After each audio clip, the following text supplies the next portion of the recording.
Good evening and happy new year friends.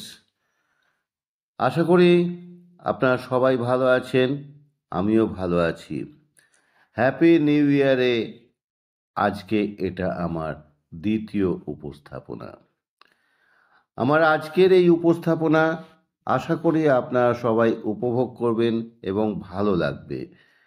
উপস্থাপনার শুরুর পূর্বেই আমি আপনাদের কাছে অনুরোধ করছি একটা লাইক দিয়ে দেবেন, আর নতুন দর্শক শ্রোতা বন্ধুদের অনুরোধ করছি আমার চ্যানেলটি আপনারা প্রথমেই সাবস্ক্রাইব করে নিন, তাহলে এই রকম ধরনের নিত্য নতুন উপস্থাপনার ভিডিও তার নোটিফিকেশন আপনাদের কাছে সবার আগে পৌঁছে যাবে। আসুন শুরু করি। আমার আজকের বিষয় বাঙালি আর বর্তমান পশ্চিমবঙ্গ।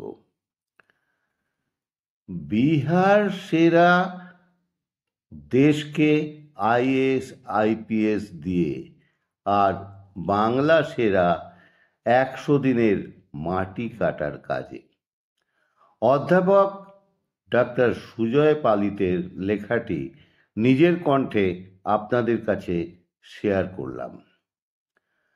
মাটি কুপিয়ে 100 দিনের কাজে এখন পশ্চিমবঙ্গ সেরা, আর দেশকে আইএএস আইপিএস দিয়ে এখনকার বিহার সেরা। আমি না, পরিসংখ্যান তাই বলে। মনে পড়ে পশ্চিমবঙ্গের সেই মজার গল্পটা, বেশ চালু ছিল একটা সময়। কাশ্মীর ছিনিয়ে নেওয়ার জবরদস্ত হুমকিতে নাছোড়বান্দা পাকিস্তান চোখ রাঙিয়ে থাকায় তদানীন্তন প্রধানমন্ত্রী ইন্দিরা গান্ধী অফার দিয়েছিলেন, কাশ্মীর তো দিয়ে দেব, সাথে কিন্তু ফ্রি বিহারকেও নিতে হবে। ব্যাস, পাকিস্তানের কাশ্মীর নেওয়ার একগুঁয়েমি হম্বিতম্বি কিছুটা হালকা হলো। হ্যাঁ, পাশের রাজ্য বিহার সেই সময় এতটাই তাচ্ছিল্যের ছিল। তাচ্ছিল্যের অবশ্য কারণও ছিল। লালু যাদবের মেয়ে বিহারে ডাক্তারি এন্ট্রান্স পরীক্ষায় ফার্স্ট হয়ে দিল্লিতে পড়তে গিয়ে ফেল করলো। সেই সময় সারা দেশ হাসত বিহার নিয়ে, আর লোক হাসত লালুকে নিয়ে। বর্তমান আমাদের মাননীয় মুখ্যমন্ত্রীও খুব রসিকতা করেন লালু যাদবকে নিয়ে। বিহারের জাগরণ শুরু হলো নীতিশ কুমারের হাত ধরে।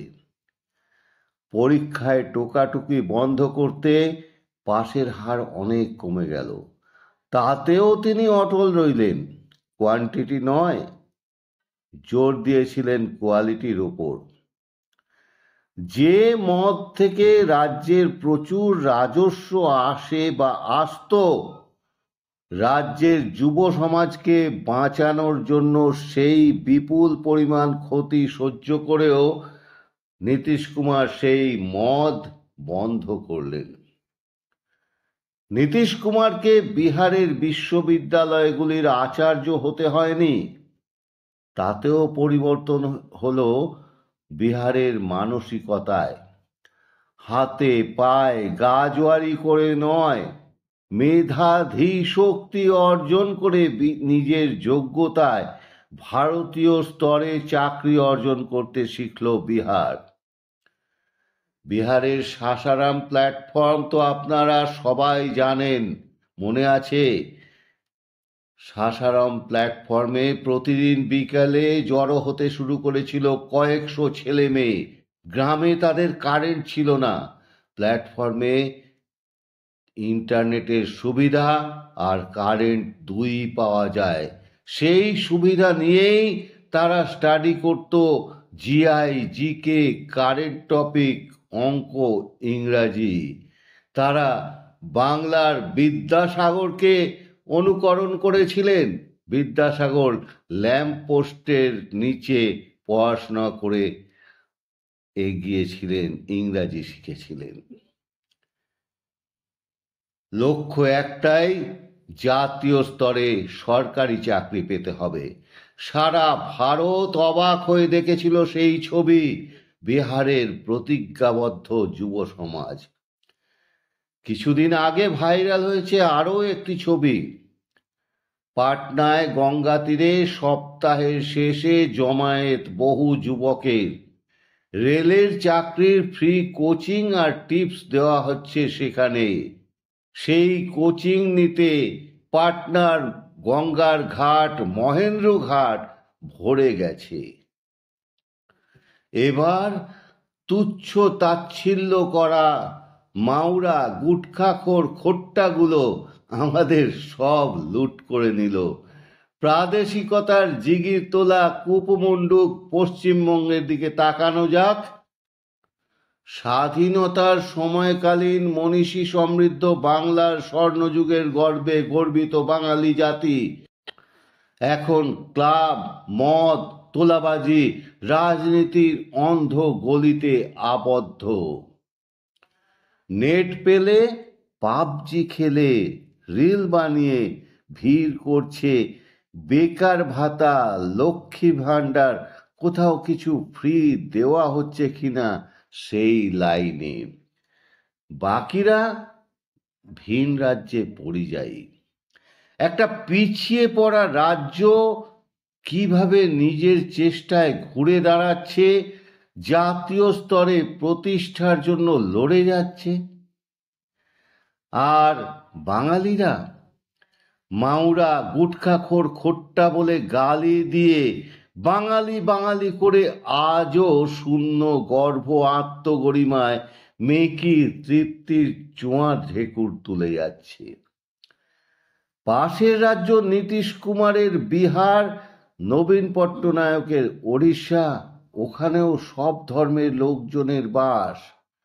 দুধেলদের লাথি খেতে ব্যস্ত না হয়ে এরা কেউই কিন্তু উন্নয়নে গুজরাট, মহারাষ্ট্রের থেকে পিছিয়ে নেই। পশ্চিমবঙ্গে বিভিন্ন শ্রীভিক্ষা দিয়ে প্রাদেশিকতার জিগির তুলে লাথি খাওয়ার দুধেল তোষণ রাজনীতিতে সামাজিক অবক্ষয় আর কতদিন বলতে পারেন? একটুও ভাবায় না বাঙালিকে এই জড়ত্বের বেড়াজাল কত দিনে ছিঁড়বে বাঙালি?